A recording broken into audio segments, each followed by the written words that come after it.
Vlogs ఈరోజు వచ్చేసి మేము హోమ్ మేడ్ ఐస్ క్రీమ్ చేసుకుంటున్నాం.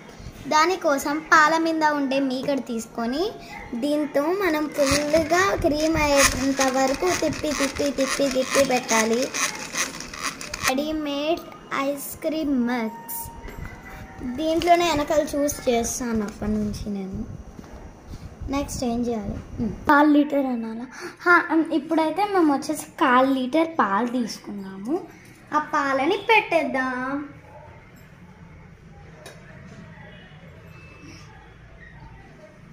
ఈ పౌడర్ మిక్స్ అని చెప్పారు. పౌడర్ చూడండి ఎలా ఉందో, మీకు చూసాక బాగుంటుంది. పాలు కొంచెం కాగాలి.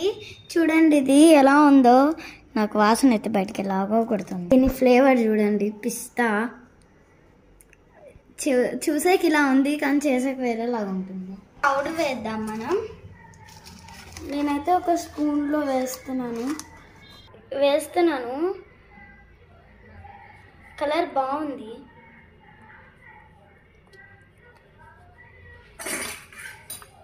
Now let's mix it.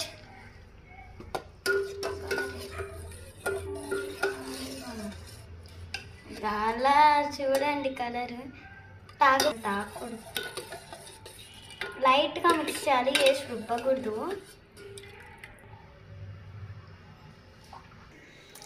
ఇప్పుడైతే నేను చూడలేక వస్తే చేసా. సూపర్ ఉందని కప్లోకి వేసేసాం మనం. చూడండి